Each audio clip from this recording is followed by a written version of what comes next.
I am Thea Lee, president of EPI, and I am delighted you all could join us this evening, and I am especially appreciative of our amazing panelists for being here and giving us their time. And I want to thank Kirsten Flood also, who is going to be our moderator, who came up with the idea of tonight's event and executed it along with help from some of her colleagues. But we hope to make this an annual event to celebrate Black History Month, but also to start thinking about some of the issues that we need to think about, both in Black History Month and every month of the year, because there's a lot of important debates going on, and we have 4 awesome people to help us talk and think about those tonight. So without further ado, welcome to the event, and introduce your moderator, Kirsten Flood.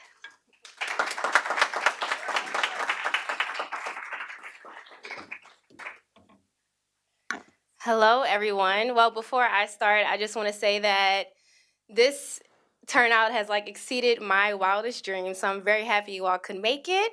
So give yourself a pat on the back for that. My name is Kirsten Flood, and I'm the communications coordinator here at EPI. And if you're not familiar with EPI, what we do is we use our research to inform policies that will expand shared prosperity and opportunity for working people, not just the wealthy few, and particularly low and middle income people. So I'm very happy that we could use this event to carry on that message. And I thought of this event because I really wanted to do something that we could do annually, and that would bring the issues surrounding Black workers to the forefront and highlight the expertise of Black researchers and advocates. And with that being said, I'm super excited to introduce our panel. But first, I want to say that, nothing really happens unless you put it on social media. So please share your insights and this experience on Twitter, Facebook, Instagram, using our hashtag #BlackWorkers2020. And Snapchat, if you use Snapchat still. So with no further ado, we have Benga Ajilori, who is a senior economist at the Center for American Progress, Jessica Fulton, who is the vice president at the Joint Center for Political and Economic Studies, Janelle Jones, who is the managing director of policy and research at the Groundwork Collaborative, and we have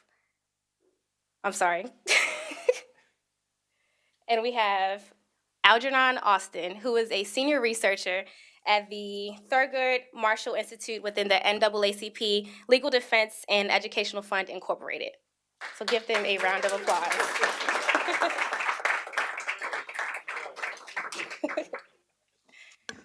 My apologies for messing up anybody's names. So in planning this event, one thing that was really fascinating to me are some results that were recently published by the Joint Center's survey, which gave Black people the opportunity to share their feelings about their identities, their race, their financial situation, and also their feelings about the 2020 presidential election. And this is important because they had the opportunity to share their own story versus their story being created by organizations that look like us and politicians that look like, what we see on TV. So, Jessica, I would love for you to share some of the findings from those surveys. The mic is on.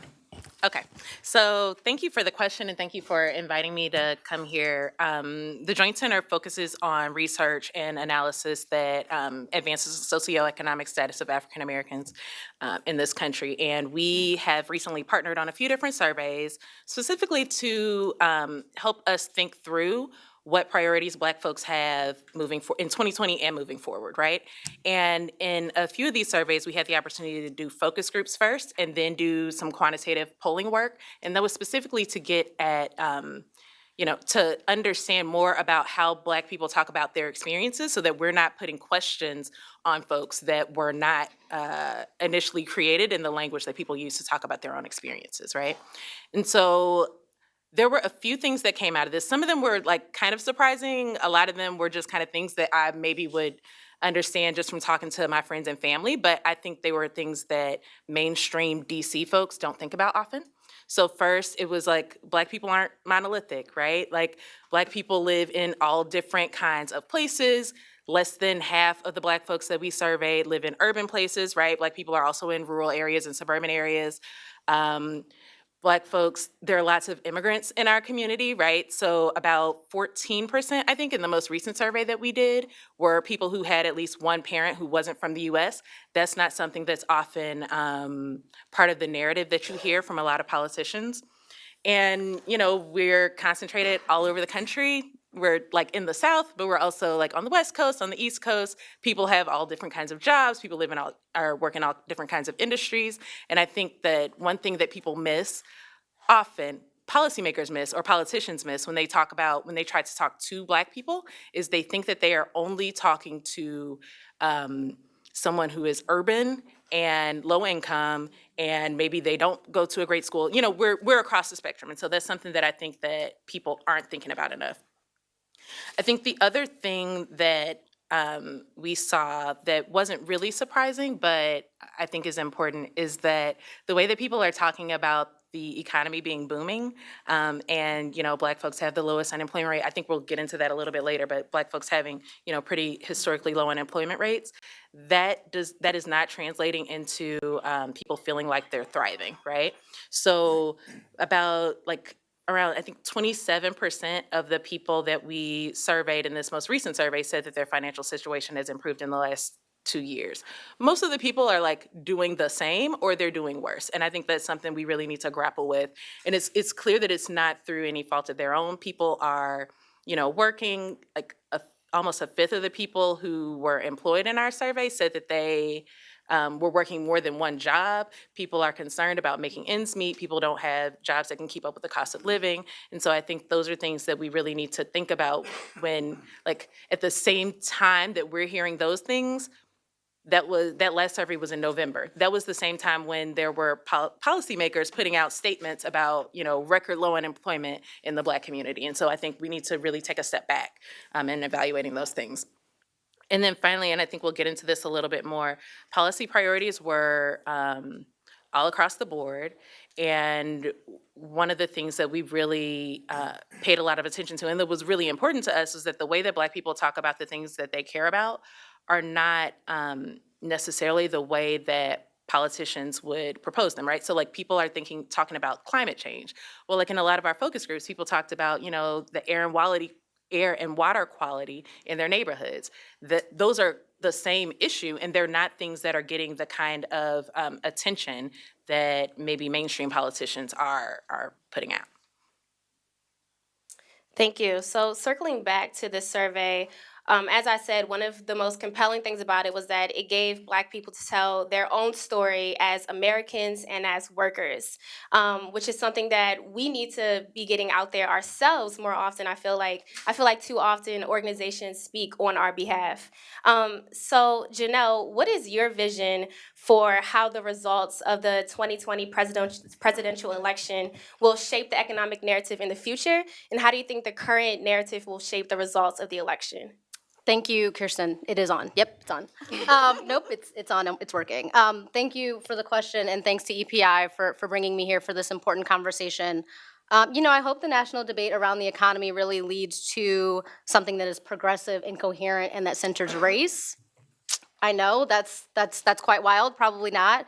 But I think for a lot of us, the economic and political system has really been dominated by neoliberalism over the past generation. I think it has perpetuated some powerful myths about taxes, about government, about regulation, about an individual's ability to create their own economic circumstances.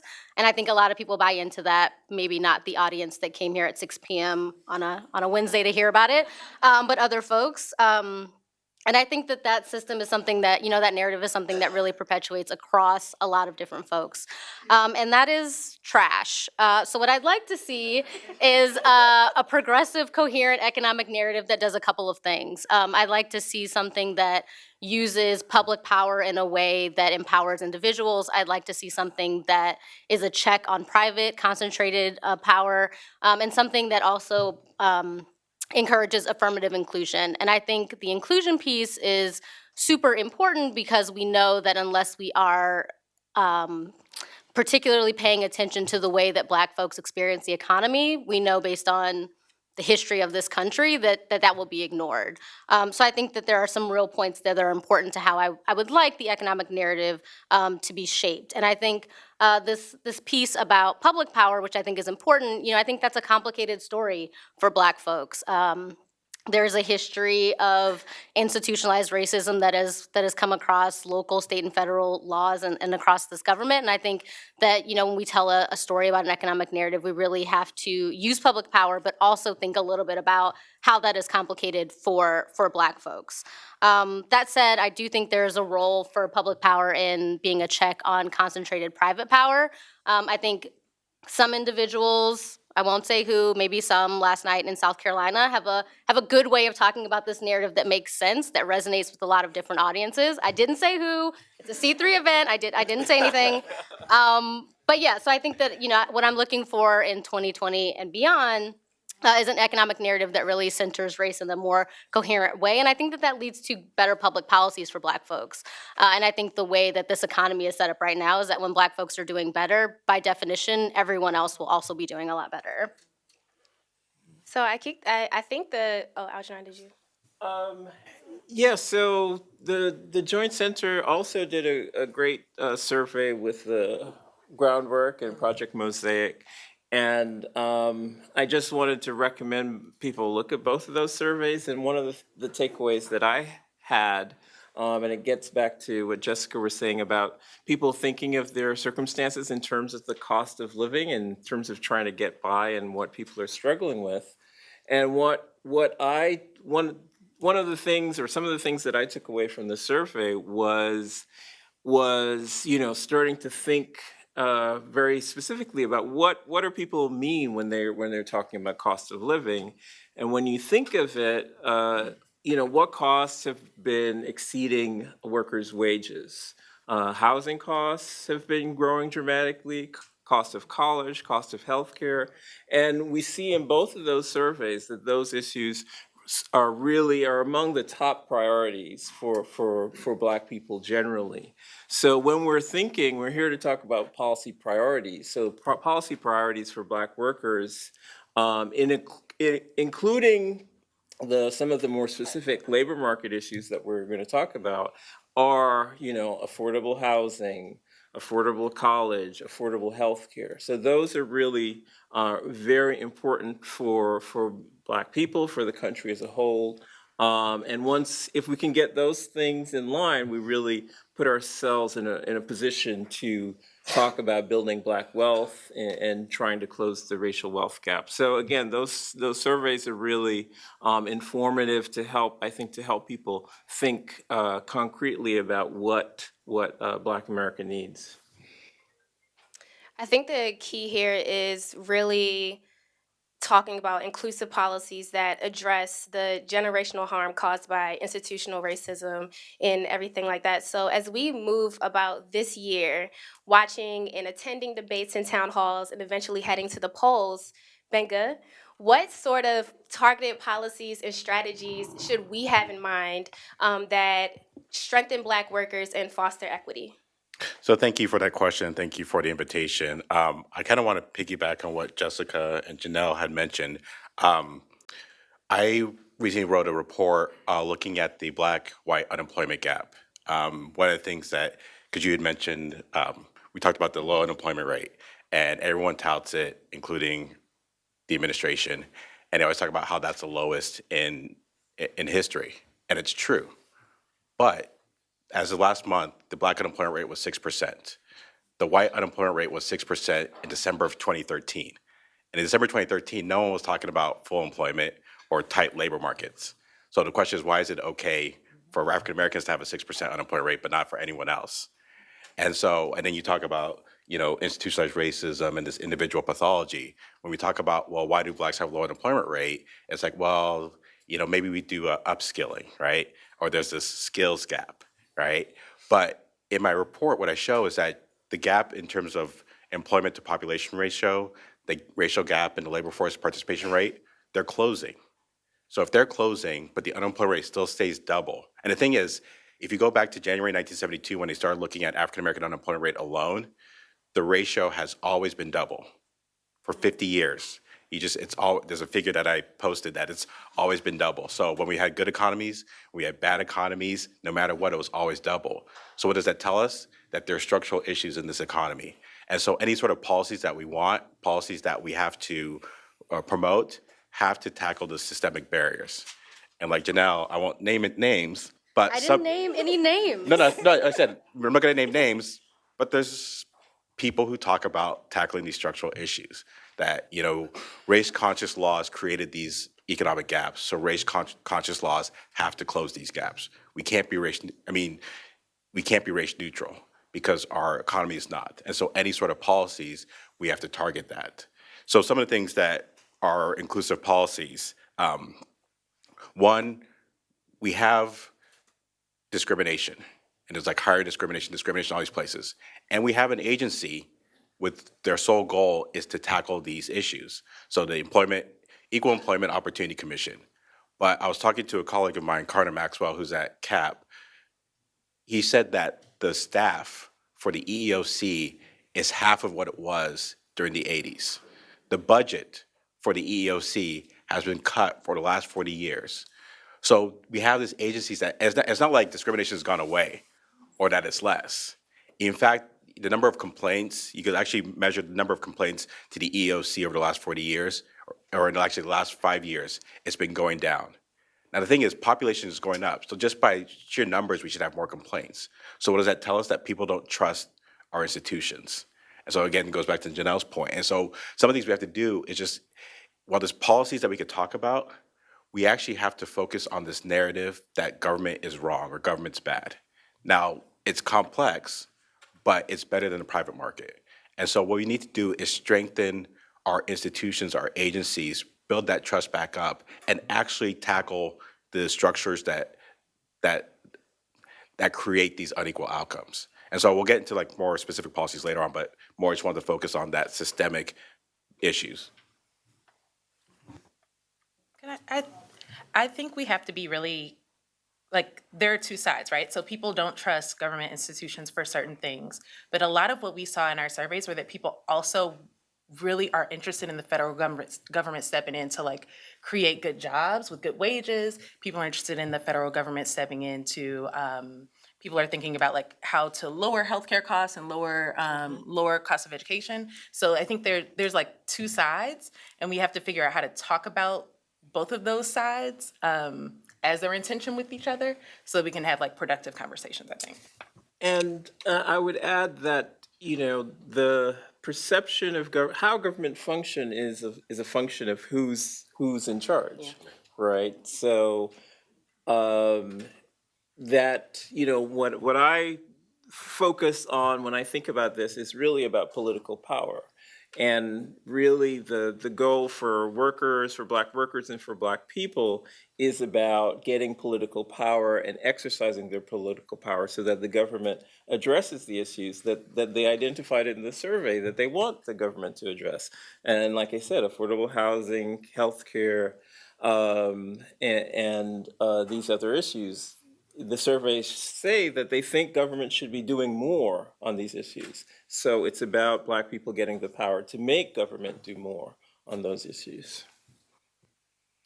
How governments function is a function of who's in charge. That's what I took from this section the most, because what we need to put in Black voters' minds is that nothing is going to change unless you help choose the person who is able to possibly change something. And I'm particularly interested in the Joint Centers finding that 57% of Democratic Black voters are more interested in this election than they were in 2016. So, Algernon, I mean, you started expanding on this, but I know that voter turnout is an important topic to you. So what is your take on voter turnout among Black voters, and how can we improve it? What can we do about it? Yeah, so I should have started by saying all my remarks tonight are my own. This is a personal account. And not my organization, in case I get excited and say something I'm not supposed to.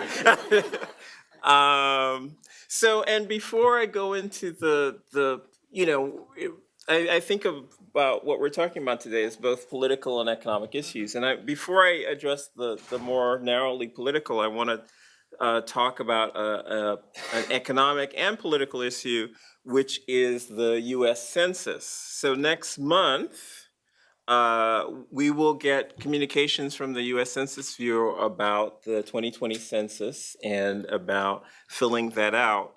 It's imperative that Black Americans, African Americans fill out the census. Historically, there's been an undercount of Black people in the census and an overcount of white people in the census. And this matters a great deal because about $700 billion of government funding is channeled based on the census count. So when Black people are undercounted, Black communities are receiving less than they deserve in terms of federal funding.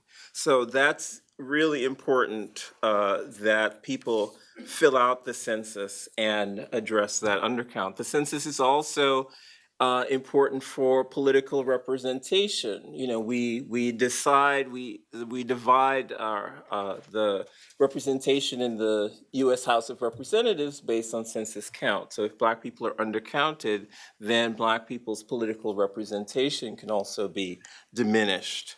And on the NAACP Legal Defense Fund website, there's a handy little guide that you can use to educate yourself more about the census and share with your friends and families to make sure that they fill out the census also. And getting back to the issue of political power, it's really important that, and it's great that African Americans are excited about this election. It's extremely important. And the way, as I was saying before, the way that people can achieve the government that they want and the government that can serve their needs is through political power. And the first step in political power is voting. It's not the last step, but it is the first step, and it is an extremely important step. And I think Americans generally don't fully understand and appreciate the power that Black people have in terms of voting power. So Barack Obama's election success was not because of what happened with white voters. It was completely because of what happened with Black voters. In the 2008 election, and this is based on an analysis by the U.S. Election Project, that tracks CPS voting data, but they correct for over-reporting of error in that data. But the election project found that in 2008, Obama's first election, the Black voting rate was higher than the white voting rate by 4 percentage points, higher than the white voting rate.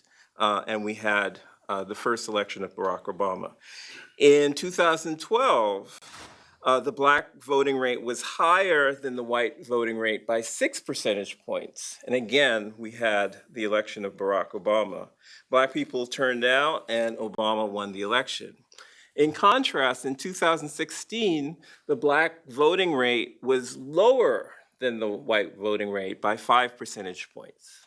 And I think it's fair to say that Black people didn't like the results of that election quite as much as with Obama being elected. So the message that I want to leave you with today, or one message, is that Black people will decide who the next president is, either by who they vote for or by if they decide to stay home and not vote.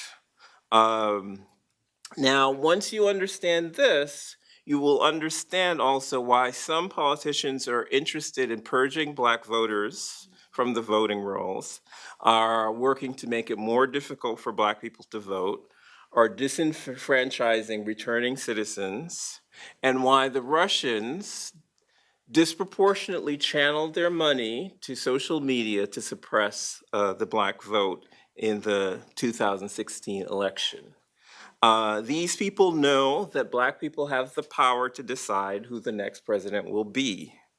And as I said before, Black people will decide either by who they vote for or by whether they stay home and not vote. And we should expect a lot of energy and a lot of money spent, again, trying to suppress the Black vote, trying to prevent Black people from turning out. And again, I want to refer you to the NAACP Legal Defense Fund website.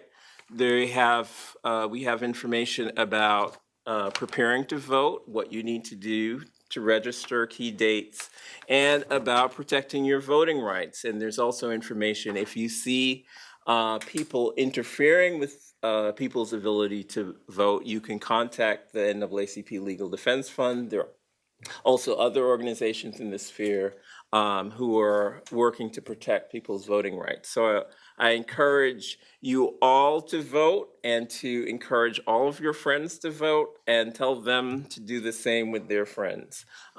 Because again, Black people should make the decision by voting, not by not voting. I'll stop there. Absolutely. Benga, if you could, can you quickly share some of the policy recommendations that you have in mind? So basically, to tackle structural racism, first we have to enforce and strengthen the EEOC and the civil rights laws. Second, there's a lot of stuff in terms of worker power that could make people, so first of all, it's like, we want to be able to do stuff that help people get a job. But when they get a job, you want to make sure that it's a quality job, benefits, paid leaves, things like that. So union representation. This actually goes to your point about voting, that when unions were stronger, there was more, basically, when unions are stronger, there was more democracy. Because you have this institution there that helps channel people, worker voice in a way that actually has an impact. If we think about it kind of like as a counterbalance to corporate power, we know because of Citizens United that corporations have a voice because they're people, right? And so we need that counterbalancing voice, and that's through unions, so strengthening worker powers. Another way of strengthening worker power is through what are called wage boards, where you have these groups that were employers, businesses, workers work together to kind of talk about raising labor standards, so above minimum. So, higher minimum wages, paid leave, other things towards job quality. And the last one, especially, and this is very important in terms of structural racism, is criminal justice reform. So the rise of mass incarceration has harmed so many people, disproportionately African Americans, from the labor market because we have those issues. So part of it is, there's programs called Clean Slate, which automatically remove people's records, so that gives them better chance in the labor market. But the other thing to think about in terms of criminal justice reform is that the best way to prevent people from being harmed by having incarceration on a record is for them to never have been incarcerated before. So we have to look at both the front end and the back end. And so those are some of the things that would help out. I just wanted to underscore, I second all of Benga's points. I just wanted to underscore the union part, just to point out that Black workers in unions earn like 10 to 20% more than Black workers who are not in unions. And I believe, Janelle, did you do some of that? That sounds super familiar. Janelle and John Schmidt, I think, have done some work on this issue. And Black workers in unions, on average, have about $20,000 more in terms of wealth and in terms of their net worth than Black workers who are not in unions. So really increasing Black unionization is really important to sort of building economic security for African Americans. And like Benga said, also in terms of building political power. So again, that's an important point and important to look for as we think about who we support electorally. Elected officials who strengthen unions are really providing a pathway for greater Black economic security. And the reverse is true. Elected officials who are attacking unions are really blocking off a pathway for Black upward mobility. Thank you. So we actually have a couple questions from the audience. So thank you to those who submitted some questions.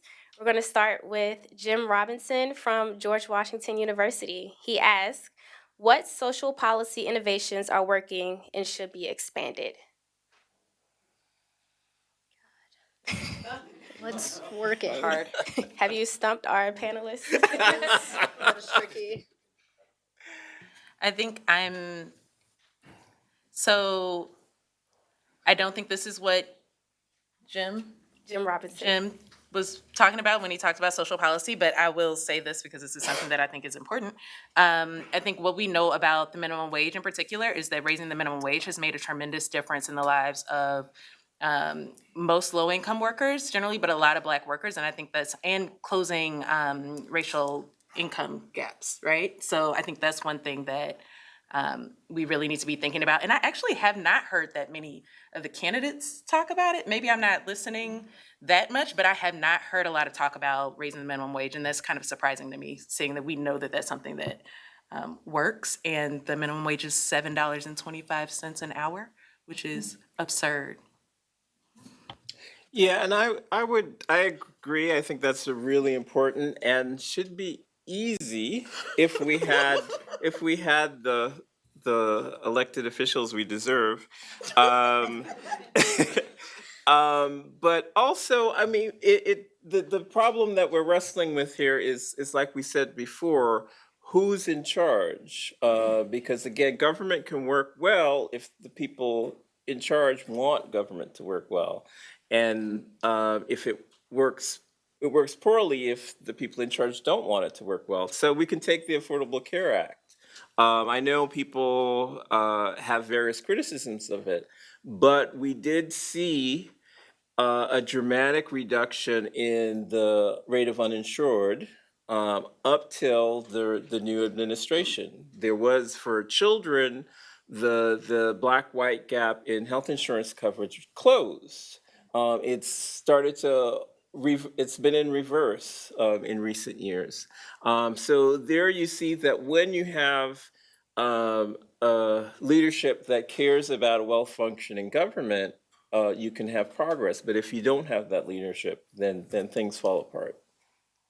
And I think one thing to think about is when we think about where these kind of social policy innovations are implemented, they're never really implemented in the places where Black folks are concentrated. So like thinking about the Affordable Care Act, the states, you can like overlay the states that decided not to expand Medicaid and the states where Black people are concentrated. There's a lot of overlap there. For some reason, you know, places decided that it wasn't a good idea to expand that policy. So I think that's something to think about moving forward. And that's another reason why the federal government may be playing a really important role in Black folks' lives. And I will say, to piggyback off of Jessica's point, if you're looking for some really quality research on raising the minimum wage, be sure to visit UPI's website. We have some great reports from the past year that really discuss the benefits of raising the minimum wage. So our second question is from Catherine Landfield, who asks, do the policy priorities shift at all if you imagine 4 more years of Trump versus a new Democratic presidential administration? I would say no. I mean, these are the concerns that I think we've raised are concerns are fundamental concerns. You know, jobs, wages, healthcare, housing costs, college costs. These are sort of concerns that they were around during the Obama administration and the administration before that. So we have to find more effective ways and the political power to address them. So, you know, they're the concerns, and we need to figure out how we can get them addressed. I think it maybe does a little bit in terms of priorities. I think if we are in a situation with 4 more years of what we had, we'll spend a lot more time on defense than we do dreaming about what a progressive economy could look like. But yeah, those are still the concerns. I think one thing I would say the progressive side makes a mistake is focusing on federal policy at the expense of state and local. So I'll use this, I mean, I don't work here, but I'll use this, I'll use this to plug the EARN network. And that a lot of, you know, while we've played a lot of defense in these last 4 years, we've played a lot of offense in the states. And so I think, New Jersey's the place, Washington's always been progressive, but the biggest story I think is, Virginia. And all the stuff that's been happening in Virginia over the last year because it went all blue. So you have gun reform, you have there's so many things that have happened at the state. And then what's beneficial about that is you can actually try different things at the state, see what works, and then use that as a springboard. And we know this works because I know this is supposed to be a C3 event, but Why are you looking at me? well, because you're the one who brought it up. I'm the one trying not to get in trouble. But basically, that's what the other side has done for the last 40 years. That's how they've been able to get to the point where, this didn't start with Trump. This has started, 80s. You think about Reagan and all this stuff. But a lot of this stuff happened at local areas, state areas. And then, you even look at what's happening in the judiciary. All that is state level stuff, local stuff that has now manifested itself as it is. So whether there's another 4 years of Trump or there's a Democrat, there's a lot of stuff that we can do and that we should push and that we have the ability to push at the state level. That's the point. Okay, let me just plug voting again, but, not just presidential elections, all elections we want people to turn out and vote for because it's the other elections and the other elected levels of government where we actually have even more influence and more impact. And actually, an important one is actually the state level because 2020s, they do redistricting. So state legislatures would create that. And so in 2010, when the Republicans took over, they took over at the state level and they were able to gerrymander a lot of places. So that's actually even more important this year. So one more question, because I think this is really interesting. We touched on Black wealth and housing a little bit. So Hassan asked, Black families have historically been unable to buy homes in middle-class neighborhoods. Talk about the impact that has had on Black wealth and Black workers.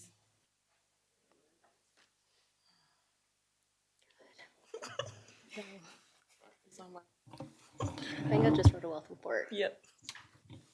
Well, I actually didn't write a wealth report, but at Center for American Progress, my colleagues, we have a race and ethnicity team that's done a lot of great work on the racial wealth gap, talking about systemic inequality in housing, in democracy, in terms of economic opportunity. They've also simulated policies to see if we can close a racial wealth gap, looking at eliminating student loan debt, housing enforcement, criminal justice reform, and none of that closes the racial wealth gap. And so what they're doing as a springboard is with reparations.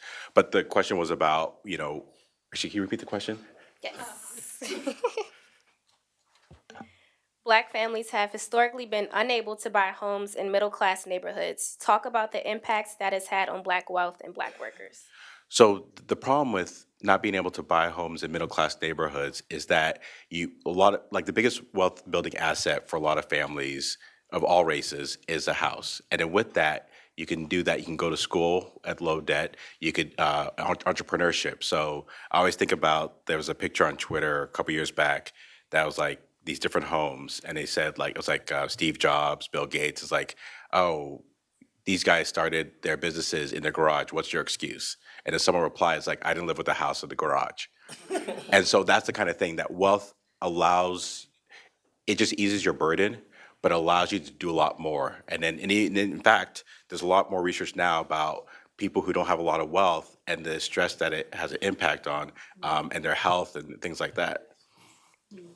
Yeah, so I think within the question, it's the answer is within the question in that, as you mentioned, the value of the home is a big part of people's net worth, and if you don't have access to the home, Brookings has also done work pointing out that, homes in predominantly Black communities are devalued, right? So you can have the same home, you move it to a predominantly white community and its value increases. So the history of segregation and redlining and steering, all of those things contribute to the racial wealth gap. So we have to address all of those things to address it. But it also gets back to the affordable housing note that I'm pushing, And for me, it's really important that we build affordable rental housing in a real massive way.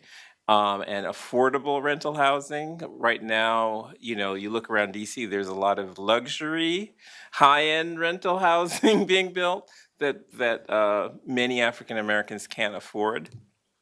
And people wonder, well, what is that? Renting is not supposed to be a pathway to building wealth, but right now, the majority of African Americans are renters, and the majority of African American renters are cost burdened. They're paying more than 30% of their income on rent. A significant share, I think about 30% of African American renters are paying more than 50% of their income on rent.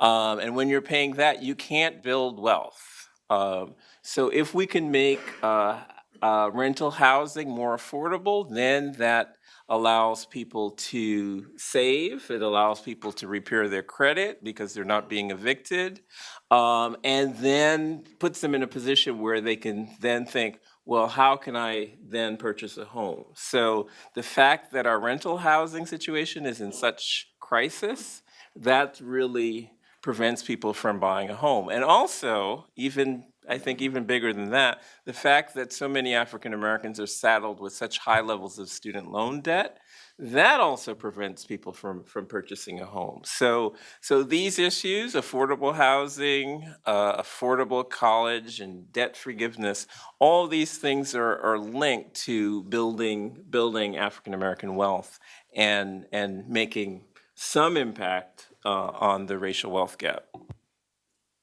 For sure. Now, these are issues that we can discuss all night. Black wealth, Black voting power, the Black experience in America overall. But if you had to use only 3 words to describe your vision for Black workers beyond 2020, what would they be? That's tricky. It's tricky. We're gonna go this way. You go. Okay. Combat structural racism. That's a good one. That's a pretty good one. Okay. Yeah, my 3 words. Black woman best. That is actually like my Twitter thing. I'm into that. I'm gonna cheat just a little. Okay. It's what is it? Anyway, unions and political power. And I'm gonna go with build Black power. Ooh, solid.